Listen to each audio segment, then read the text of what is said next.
All right, all right. How is it going in here, out there? This is A Place at Home. My name is Mitch Benson. I'm the franchise development coordinator, and we are just so excited to talk with the world of LinkedIn. And I have with me, as always, starting for the first time in 2023, Anna Krieger. How are you doing today? Great. Ready to get off 2023 series. Absolutely. We're kicking it off. With that, can I do a kick? Can I kick it off? All right. Yeah. Well, what are we kicking off with, Anna? What are we talking about? So today we're going to talk about some essential steps needed when starting a home health agency. And Mhm. the first one is kind of, I guess, Mitch, what is exactly a home care agency? Mhm. Yep, absolutely. Well, that's just it, right? What is this? And Anna, when you and I were talking about this before the video, that we can kind of come into the conversation of home care agencies with maybe a misconception of what it is, which is unique in the franchising industry, right? When you and I ask about what a Chipotle is, we have an idea, right? We have a literal visualization, if not a burrito that I'm probably going to get after this call. But home care agencies don't necessarily have as visual of a representation in everyday life. Okay, uh, when we find when we understand what a home care agency is, it's likely because we have needed the services of such a business. Okay, and that's when it becomes real. And more often than not, a home care agency in the lives of clients, of folks thinking about it as a business, presents itself as a strong caregiver who's coming into the home to take care of a loved one and enable them to remain at home doing what they need to do with peace of mind and safety, just with a little extra helping hand, right?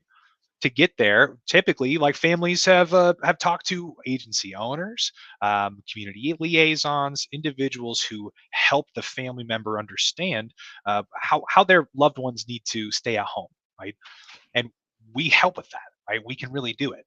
Now, that setup can happen in a lot of ways. It's kind of like a consultation, right?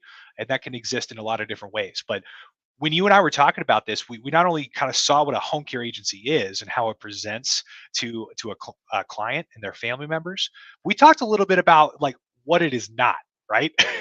Yeah. you know, there is a line, and I remember as we were talking here that the line gets blurred when we talk about a home care agency or a home health agency, right? And that's something that we talk about a lot here. And I think understanding what that line is helps further illustrate the difference between the two. Okay. Um, you'll remember that we had an excellent guest here in our office speaking with our franchisees who was from home health and hospice, right? Um, and oftentimes, what we're looking at when we talk about a home health agency is something that's a skilled care component, higher acuity, and oftentimes requires the expertise of a registered nurse to provide those services. Right? Examples that folks in our lives can see is maybe wound care, right, or IV medication administration, right. Hospice comes into this world a lot, right, when we're helping folks take their final step in their journey. A lot of medication is involved in hospice, and typically gets administered by registered nurses, right, which is incredibly valuable work, right. It must happen, and to do it at home is even better, right. But here's a big dividing line here too. Those expenses are increasing. Those services are increasingly expensive. Okay, and that's where kind of the safety net of Medicare comes in. Medicare is going to take care and focus a lot on those services to be reimbursed for our clients, right? Um, and that has impacts to the business owner side of the world, right? Which we'll talk about in a little bit here as we go through the conversation. But when we see the home health agency providing that nurse level expertise in hospice settings, in home care, home health settings like that, we start to see what our business can do to help with that. Right. I've had conversations like this today, like yesterday.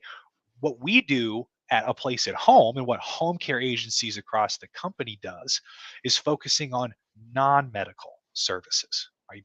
Everything up until that point that we need a registered nurse in the home to provide extra skill for our client, right?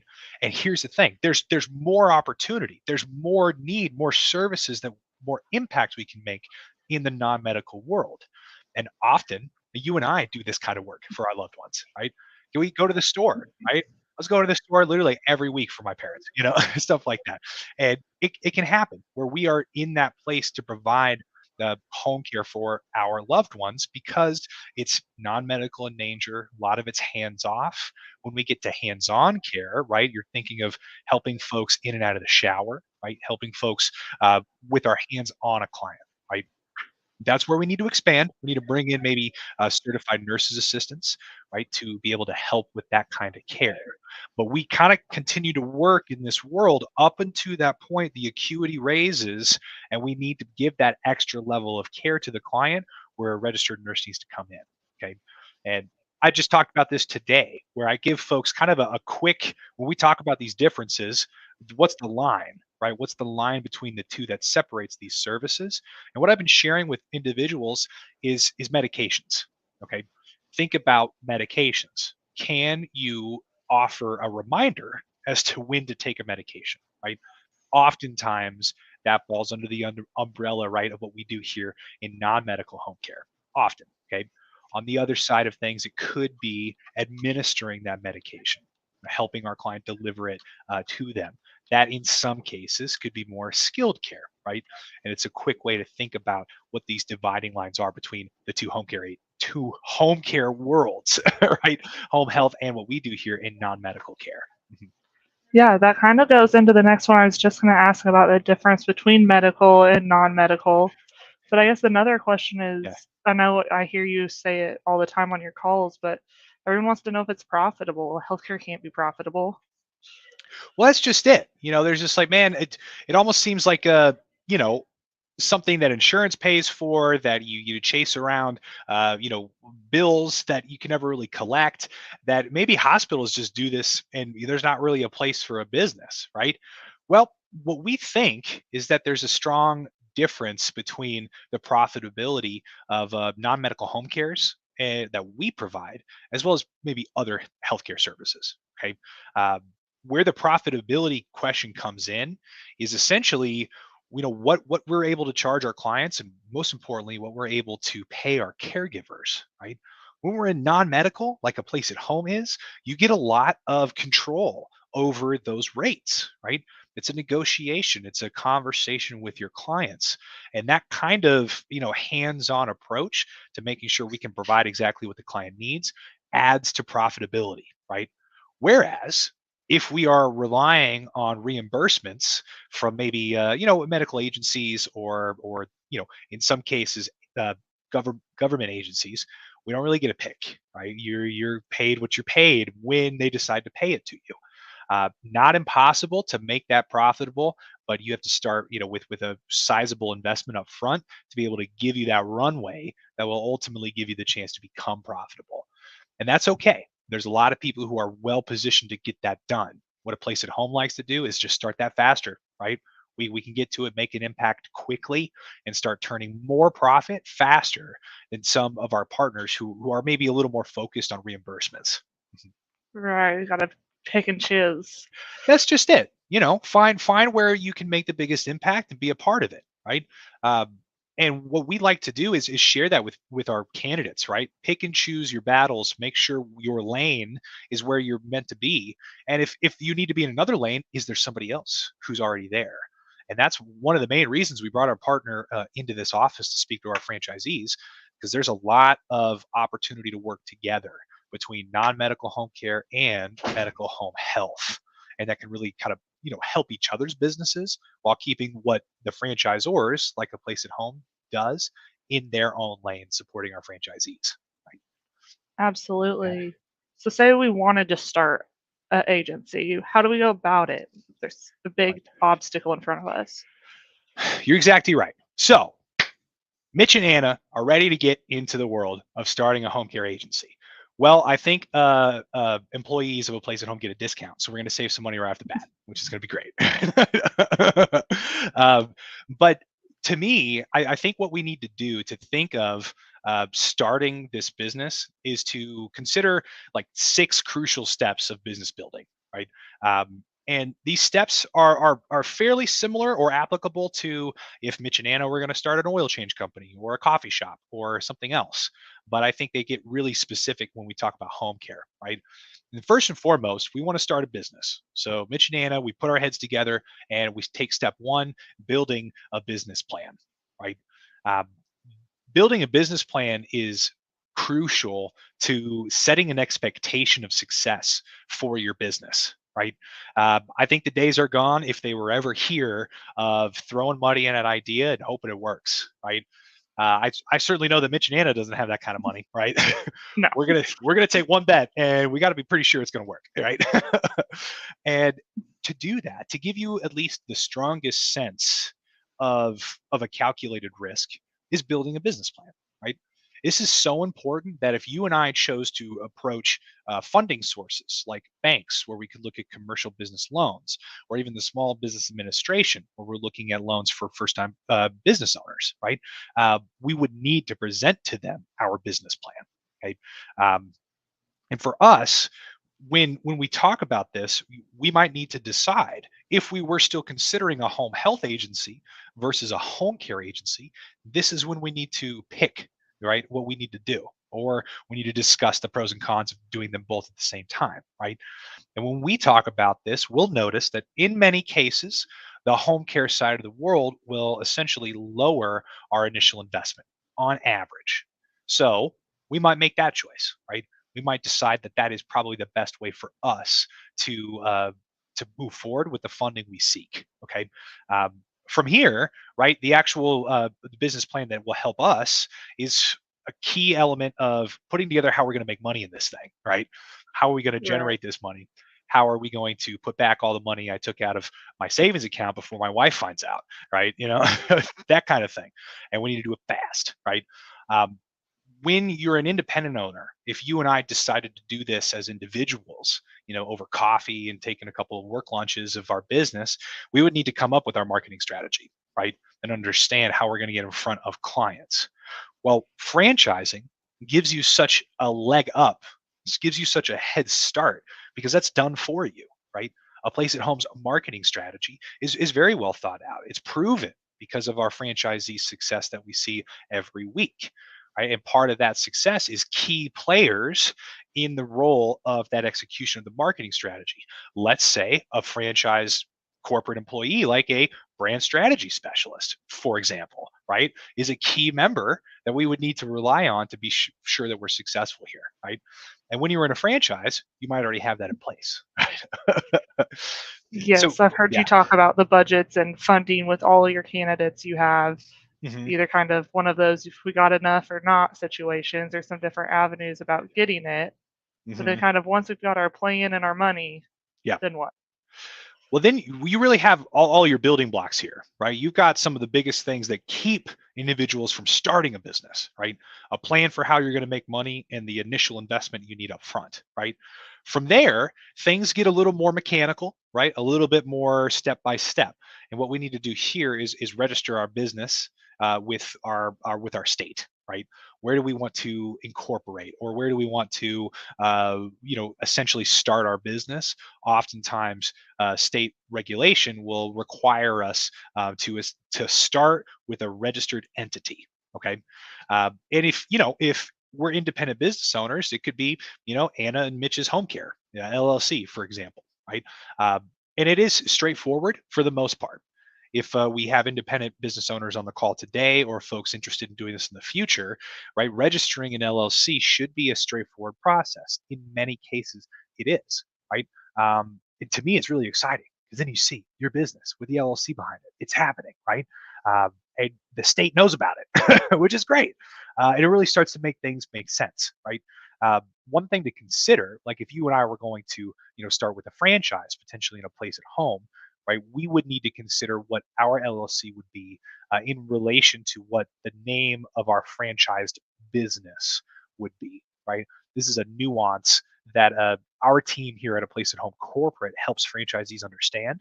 But Mitch and Anna's Home Care LLC could still do business as A Place at Home dash XYZ territory, right? Um, and that's something that somebody who's coming into this process is introduced to, namely from our finance and operations support specialist, Danny Sloan, who can help you with that kind of information. And many brands have similar people to that, right? So there we go. You and I have planted our flag on the state attorney general. Boom, we're right there. That's where we're at, or any number of regulatory bodies, and they know that we are in business. Does that mean we get to go? Can we just offer senior care right away? Yeah. No, maybe not. Maybe Right. we're on our way. We've taken some very important first steps to getting that done. Uh, what then you and I would need to do is kind of go to step 4 here, which is not only making sure that our business is known to our state, but now we need to maybe comply with a regulation that has been established by that state, right?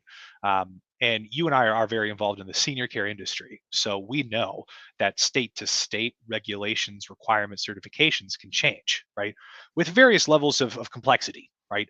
Um, at the end of the day, understanding your state's complexity when it comes to regulations will be the responsibility of the independent business owner, right? That's on our plates as business owners. And if we remained independent doing this together, this is a hill we would have to climb on our own, right?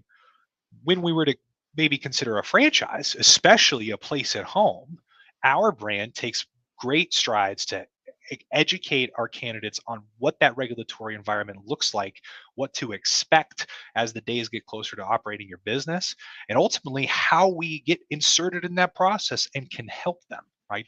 Not everybody does that, but it's important for us to give those kinds of heads up to our individuals who are thinking about this, right? So that they just know what they're getting into, and we can help folks get through the appropriate regulations or licensing environments for their state, right? They can walk out on the other side with a license in their hand and ready to rock. Don't we all wish? Yeah, and it eventually gets there, right? It eventually gets there, and it's something that we continue to work on, especially in our brand here at A Place at Home. Working through that regulation is something of a ship we set at sea, so that we can prepare other aspects of the business to get ready and rolling, right? Which is a lot of the marketing strategy. What's that pre-work that we need to do to get that ready to roll? Um, and when we think about that, that's a lot of your expertise that you bring to the table, Anna, which is helping our candidates develop their website, their home base on the internet, right? What else? What else of those kind of foundational pieces do our potential business owners need to consider before their doors are open?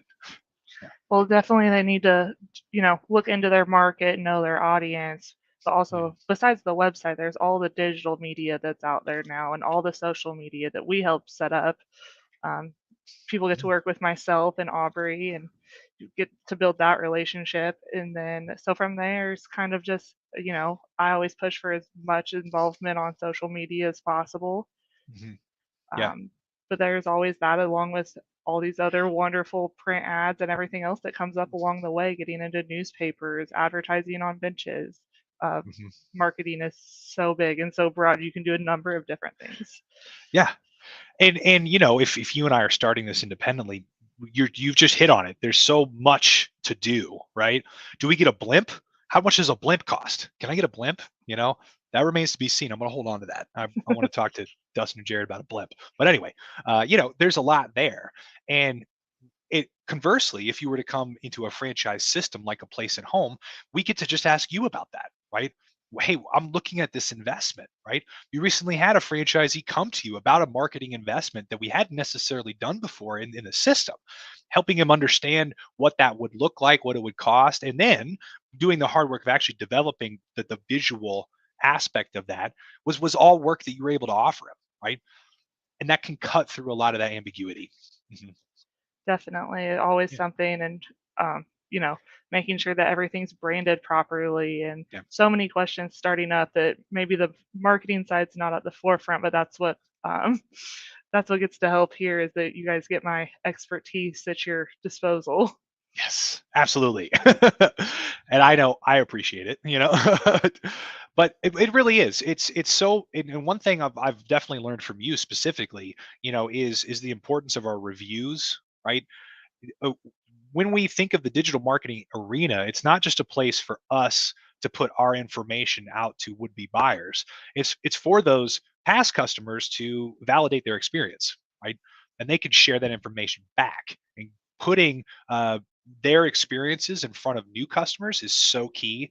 So one of the big aspects of digital landscape that we help candidates do is your Google My Business page, right?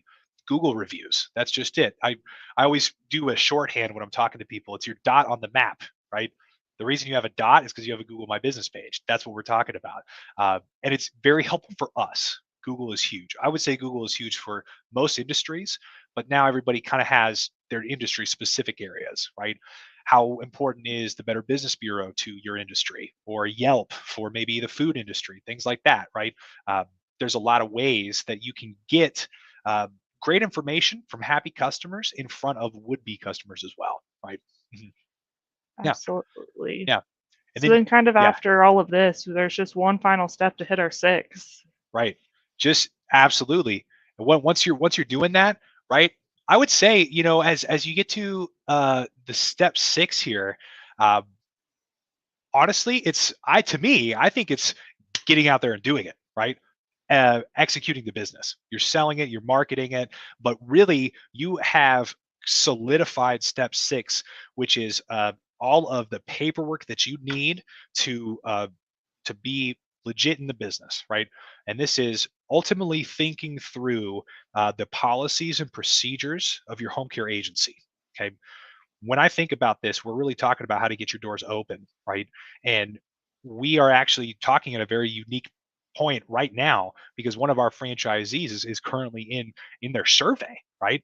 Where what she is doing is presenting to a surveyor their policies and procedures for their soon to be open franchised location, right? Which I think is a very exciting exercise because it's literally what is your policy if X happens, right? If Y situation arises, what is your response, right? And understanding what those pieces are to this puzzle gives you that final step where you can put it all together and really get to this point where our current franchisee is right now to present it to a regulatory body and they stamp it approval. They say, yes, this meets our criteria. We're excited to have you. And we're excited to let you open your doors and make an impact in the lives of people who need your service, right? And then we're open. We are full blown in business. Mitch and Anna's A Place at Home is ready to rock. And we're excited to get out in front of individuals and bring great caregivers into the homes of folks who need it. Uh, Yeah. Now, let's see here. Jared did ask a question earlier on, wanting to know if there was any benefits of a quicker or easier startup process. Mhm. Yeah. Jared, this is a great question, right? And ultimately, I think there's a lot of benefits that come with that, right? Is it quicker? Is it more profitable? Do you get to a point where you're cash flowing sooner than later? Yes, all of that is really important, and it can make a lot of sense why that sort of shortened ramp up to profitability makes more sense for you. And when Jared and I talk, in this little cubicle in Mitchland over here, right? We kind of see what those benefits are to certain situations. And I'm thinking of one right now where someone essentially is transitioning out of a current role that they're ready to leave into business ownership, right? Uh, there's one big thing that changes and there's one big thing that doesn't change. Their paycheck and their bills, right?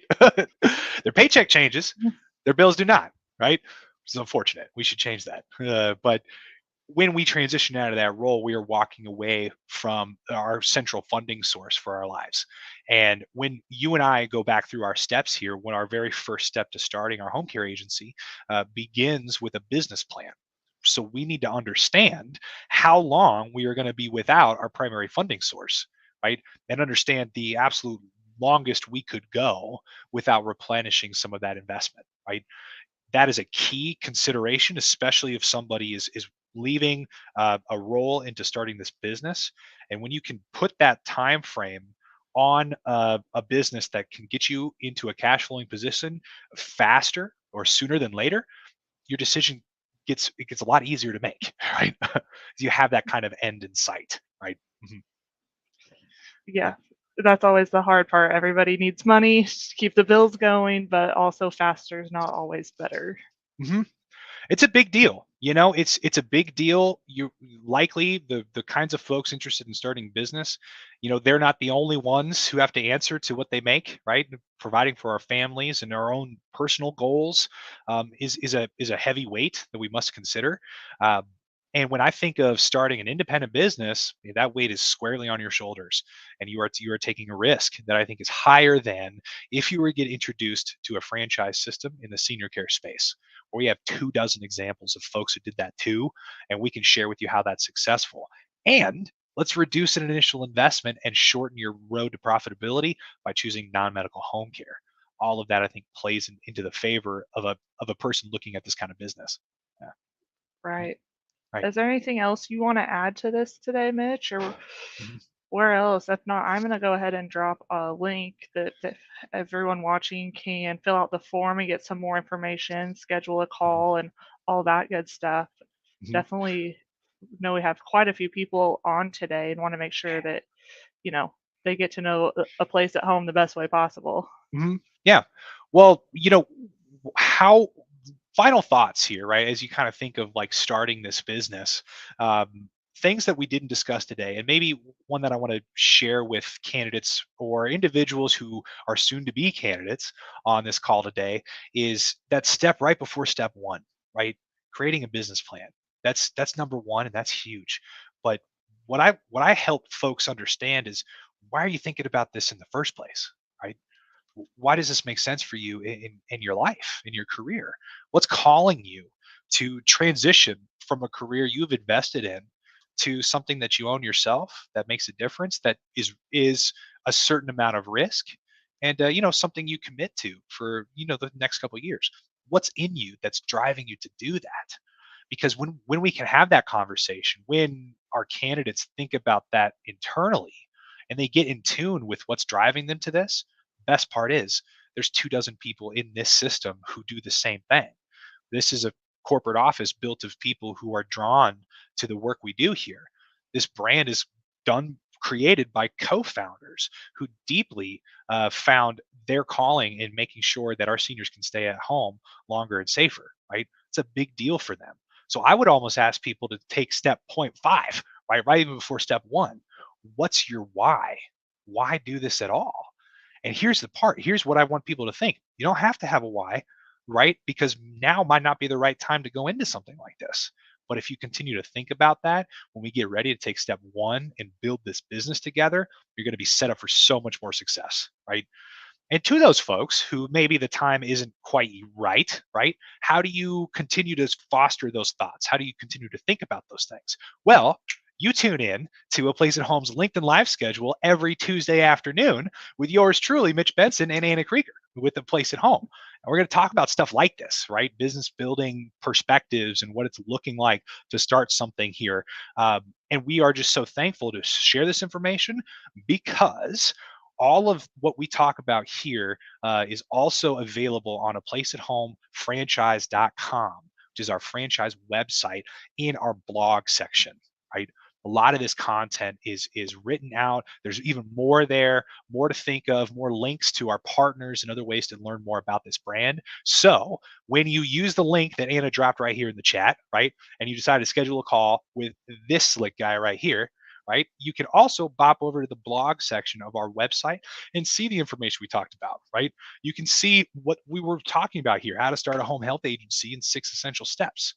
There's even more information there to continue to think about what this looks like for you, for your career, and for your family. And then you can talk to me, right? This loud guy on the other side of the wall from Anna Krieger, who's going to talk to you on your call over here. You know what I'm saying? It's going to be great. Yes. And so next week, it'll be Mitch and Jared will be on to talk Mhm, about non-medical home health franchising and whether it's a good investment opportunity or not. mhm. So hopefully everybody will be back and continue our series. Woo! I just can't wait. Can we just do it now? I just want to go again. Let's do it. We'll see you next week, and I can't wait to be there again. Yeah. Well, thank you, Anna. Thank you for spending a little bit of your afternoon with me. I enjoy talking to you. No problem. And we'll see you next week. Rock and roll.